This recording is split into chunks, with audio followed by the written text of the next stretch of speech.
जय जय रघुवीर समर्थ. समर्थ म्हणतात की आपण कोणासाठी काहीतरी चांगलं केलं की त्याचं फळ कधीतरी आपल्याला पुढे जाऊन मिळतंच. समर्थ म्हणतात की आपण कोणासाठी काहीतरी चांगलं केलं की त्याचं फळ कधीतरी आपल्याला मिळतंच असं समर्थ आपल्याला इथे सांगतात.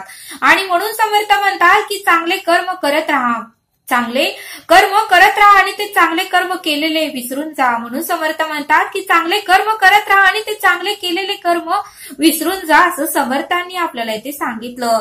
आणि म्हणून समर्थ म्हणतात की उन्हाळ्यात आपण कितीही बी पेरले, म्हणून समर्थ म्हणतात की उन्हाळ्यामध्ये आपण कितीही बी पेरले आणि कितीही रोप लावायचा प्रयत्न केला तरी ते रोप मात्र येत नाही, ते रोप मात्र जळून जाते.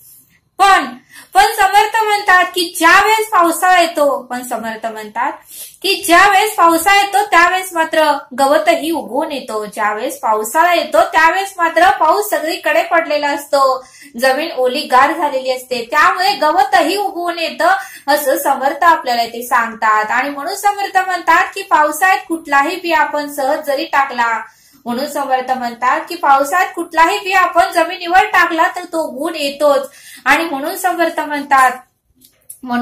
म्हणतात की एखाद्या व्यक्तीचा आशीर्वाद घेतलेला कधीही वाया जात नाही. म्हणून समर्थ म्हणतात की एखाद्या व्यक्तीचा घेतलेला आशीर्वाद कधीही वाया जात नाही, त्याचं फळ पुढे जाऊन आपल्याला नक्कीच मिळतं, त्याचं फळ पुढे जाऊन आपल्याला नक्कीच मिळतं. आणि म्हणून समर्थ म्हणतात की चांगले कर्म करत राहा, फळाची अपेक्षा ठेवू नका. फळ देणारा तो ईश्वर आहे, तो परब्रह्म आहे, तो देव आहे.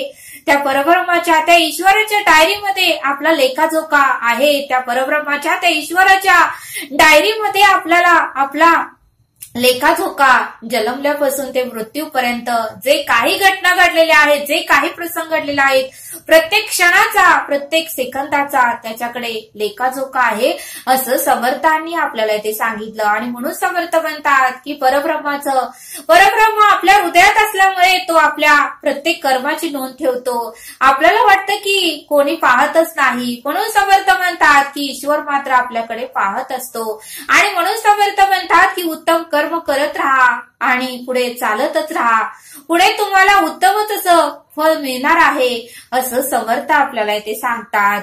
आणि म्हणून समर्थ म्हणतात की एखाद्या गरीब मुलाच्या चेहऱ्यावर आनंद देण्यासाठी, एखाद्या जर गरीब मुलाच्या चेहऱ्यावर जर आपल्याला आनंद द्यायचा असेल तर तो आनंद आपल्याला आपल्या कृतीतून, तो आनंद त्याला आपल्या कृतीतून द्यावा लागणार आहे. आपल्या वागण्यातून, आपल्या बोलण्यातून त्याला आनंद द्यावा लागतो असं समर्थांनी आपल्याला इथे सांगितलं. समर्थ म्हणतात की एखाद्या गरीब मुलाच्या चेहऱ्यावर जर आनंद देण्यासाठी, एखाद्या गरीब मुलाच्या चेहऱ्यावर आनंद द्यायचा असेल तर आपल्या कृतीतून त्याला द्यावं लागेल, आपल्या वागण्यातून, आपल्या बोलण्यातून त्याला आनंद द्यावा लागतो असं समर्थांनी आपल्याला इथे सांगितलं. आणि म्हणून समर्थ म्हणतात की त्याला जर आपल्याला आनंद द्यायचा असेल तर आनंद हा विकत घेऊन देता येत नाही. एखाद्या मुलाला जर आपल्याला आनंद द्यायचा असेल तर तो आनंद विकत घेऊन देता येत नाही. तो आनंद त्या मुलाला जर द्यायचा असेल तर आपल्या कृतीतून, आपल्या वागण्यातून, आपल्या बोलण्यातून त्याला आनंद द्यावा लागतो असं समर्थांनी आपल्याला इथे सांगितलं. आणि म्हणून समर्थ म्हणतात की जे काही करायचं आहे ते उत्तम असं करा, जे काही करायचं असेल ते उत्तम असं करा. आयुष्य हे क्षणभंगूर आहे, नाशवंत आहे. आणि म्हणून समर्थ म्हणतात की शाश्वत काय आहे, आपल्या बरोबर काय येणार आहे याचाही आपण थोडा शांत बसून विचार केला पाहिजे आणि ते जास्तीत जास्त कमवण्याचा आपण प्रयत्न केला पाहिजे असं समर्थांनी आपल्याला इथे सांगितलं. आणि समर्थ आपल्याला एक बोध सांगतात. समर्थ म्हणतात की एक लहान मुलगा होता आणि तो फार गरीब होता. एक लहान मुलगा होता आणि तो फार गरीब होता आणि त्याच्या आईचा वाढदिवस होता. आई मात्र घरोघरी जाऊन जे काही काम मिळेल ते करत होती आणि आपला संसार चालवत होती. मग त्या मुलाला वाटलं की आपल्या आईचा वाढदिवस आहे तर आपण आपल्या आईला काहीतरी गिफ्ट देऊया. त्या मुलाला वाटलं की आपल्या आईचा वाढदिवस आहे, आपणही आपल्या आईला काहीतरी गिफ्ट देऊया, काहीतरी भेटवस्तू देऊया. म्हणून तो मुलगा एका साडीच्या दुकानात आपल्या आईला घेऊन आला. साडीच्या दुकानामध्ये आपल्या आईला घेऊन आला आणि आईला म्हणाला, आई आई तुझा आज वाढदिवस आहे आणि मला तुला आज काहीतरी भेटवस्तू द्यायची आहे. तुला जी काही साडी आवडते ते तू पसंत कर आणि काही तू काळजी करू नको. मी त्या साडीचं बिल पेड करतो. मी त्या साडीचं जे काही किंमत असेल ती देतो. तू काही काळजी करू नकोस. तुला जी काही साडी आवडती ती तू पसंत कर. त्यावेळेस आई दुकानात गेली. आईने 2-3 साड्या बघितल्या, पण एक साडी मात्र आईला फार आवडली. एक साडी पाहून आईच्या चेहऱ्यावर खूप आनंद त्या मुलाला दिसला आणि ती साडी त्या आईला खूप आवडली आणि ती साडी पाहून ती खूप आनंदित झाली. तिला खूप प्रसन्नता वाटली आणि ती साडी घ्यावी अशी तिची खूप इच्छा होती. आणि म्हणून त्या आईने आणि त्या मुलाने त्या साडीची किंमत दुकानाच्या मालकाला विचारली. त्यावेळेस दुकानाचा मालक त्या साडीची किंमत 5,000 आहे असं सांगितली. त्यावेळेस मात्र ती आई घाबरली आणि थोडं तिचा चेहरा नाराज झाला, थोडं ती उदास झाली आणि ती म्हणाली की साहेब, मला एवढी महागातली साडी नको आहे. मला तुम्ही साधी स्वस्त अशी 300-400 पर्यंतची साडी दाखवा. एवढी महाग साडी घ्यायची आमची ऐपत नाही, आमची परिस्थिती नाहीये.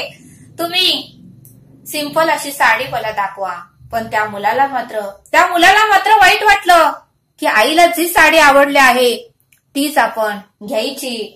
त्या मुलाला वाटलं की आईचा आज वाढदिवस आहे, आईला आपण नाराज करायचं नाही, आईला आज आपण भरभरून आनंद द्यायचा.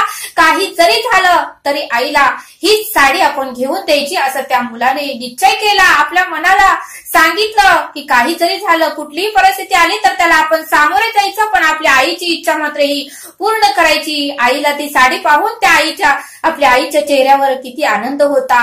आणि त्या आईने ज्या वेळेस ती साडीची किंमत विचारली त्यावेळेस मात्र आई नाराज झाली, उदास झाली आणि तो आईचा चेहरा मात्र त्या मुलाला पाहू वाटत नव्हता. त्याला वाटत होतं की ज्या आईनं साडी पसंत केली तीच आईला आपण घेऊन द्यायची. काही जरी झालं तरी त्याने आपली जिद्द सोडली नाही आणि तो आपल्या मनाशी ठाम राहिला की हीच साडी घेऊन आपण घरी जायचं असा तो विचार करू लागला.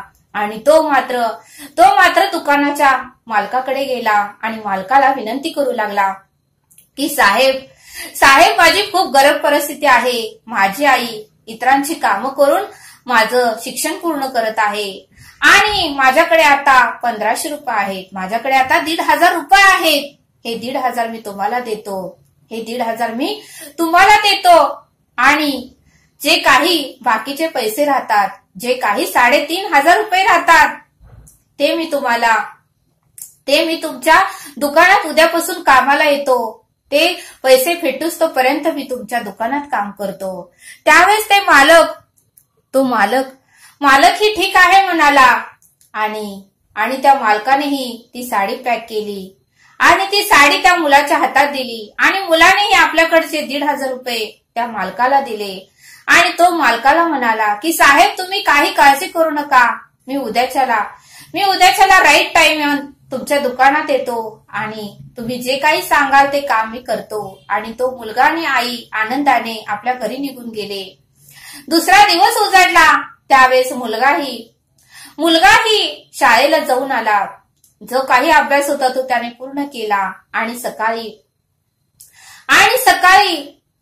11च्या टायमाला तो सर्व काही त्याने आवरलं आणि तो त्या दुकानदाराच्या मालकाकडे आला आणि त्या मालकाला म्हणाला की साहेब, मी आलोय. मी काल तुमच्या दुकानातून आईसाठी साडी नेली आणि मी तुम्हाला सांगितलं होतं आणि मी माझा शब्द पाळला. आता तुम्ही मला जे काही काम असेल ते सांगा आणि तुमच्या टायमापर्यंत मी 6 वाजेपर्यंत इथे काम करतो आणि पैसे फिटस्तपर्यंत मी काम करीन असं तो मुलगा त्या साहेबांना म्हणाला. त्यावेळेस ते साहेबही आनंदात होते. त्या साहेबांनीही मुलाच्या हाताला धरलं आणि त्याला टेबलवर बसवलं आणि त्याला त्याच्या डोक्यावर हात फिरवला आणि म्हणाले, बाळा, तू खूप लहान आहेस. तुझं वय शिक्षण घेण्याचं आहे, तुझं वय शिकण्याचं आहे. तू या वयात का काम करतोस? आयुष्यभर ज्यावेळेस तू शिकशील, मोठा होशील, त्यावेळेस मात्र आयुष्यभर तुला कामच करायचं आहे. पुन्हा तुला कधीही सुट्टी भेटणार नाही बाळा. आता तुझं वय शिक्षण शिकायचं आहे, म्हणून आता तू काही काम करू नकोस, तू घरी जा. त्यावेळेस तो मुलगा म्हणाला, साहेब तसं नाही, पण मी तुमच्याकडून साडी खरेदी केली आहे आणि तुमचे पैसे मला द्यायचे आहे. मग ते पैसे जर फिटले नाही तर कसं व्हायचं साहेब, मी काम करतो इथे. त्यावेळेस तो साहेब आनंदाने म्हणाला, अरे ते पैसे मला मिळाले, ते पैसे मला मिळाले, तुझ्या आशीर्वादाने ते पैसे मला मिळाले. तो मुलगा म्हणाला, साहेब मला काही कळतच नाही. त्यावेळेस ते साहेब म्हणाले, अरे बाळा तुझ्याच आशीर्वादाने, तुमच्या दोघांच्या आशीर्वादाने मी ज्या वेळेस तुम्हाला ही साडी दिली आणि मी घरी निघून गेलो, मी घरी रात्री निघून गेलो, त्यावेळेस माझ्या आईने मला मिठी मारली. का तर माझी आई गेले 3 वर्ष झालं बेडवर झोपून होती. गेले 3 वर्ष झालं ती कोमात होती आणि डॉक्टरांनी सांगितलं होतं की ती कधी शुद्धीवर येईल हे आम्ही सांगू शकत नाही. गेले 3 वर्ष झालं ती कोमात होती. पण तुम्हा दोघांना मी साडी दिली, तुमच्या दोघांचा भरभरून आशीर्वाद घेतला आणि रात्री असा काय चमत्कार झाला की मी रात्री गेल्या माझी आई मला भरभरून बोलू लागली. मला बघून ती मिठी मारली, मला बघून तिला आनंद झाला. मीही तिला भरपूर बोललो, तीही मला भरपूर बोलली. यातच मला सर्व काही मिळालं. मग समर्थ काय म्हणतात की या बोधातून आपल्याला हेच पाहायला मिळतं की आशीर्वाद घेतलेला कधीही वाया जात नाही, त्याचं फळ एक ना एक दिवस आपल्याला मिळतंच. आणि म्हणून समर्थ म्हणतात की आशीर्वाद पैसे देऊन विकत घेता येत नाही, समाधान पैसे देऊन विकत घेता येत नाही, शांती पैसे देऊन विकत घेता येत नाही. आणि म्हणून समर्थ म्हणतात की या बोधातून आपल्याला हेच पाहायला मिळतं की नेहमी पैशाचा व्यवहार पाहू नका. कधीतरी इतरांच्या आनंदासाठी आपलं मनही मोठं करा, इतरांच्या सुख समाधानासाठी आपलं मनही आपल्याला मोठं करता आलं पाहिजे. आकाशा एवढं कधीतरी मन करा, समुद्र एवढं कधीतरी मन मोठं करा, मग तुम्हालाही आकाशा एवढं भरभरून आशीर्वाद मिळेल, समुद्र एवढा भरभरून आशीर्वाद मिळेल, असं समर्थांनी आपल्याला इथे सांगितलं. तरी आता आपण येथेच थांबूया. धन्यवाद. जय सद्गुरू.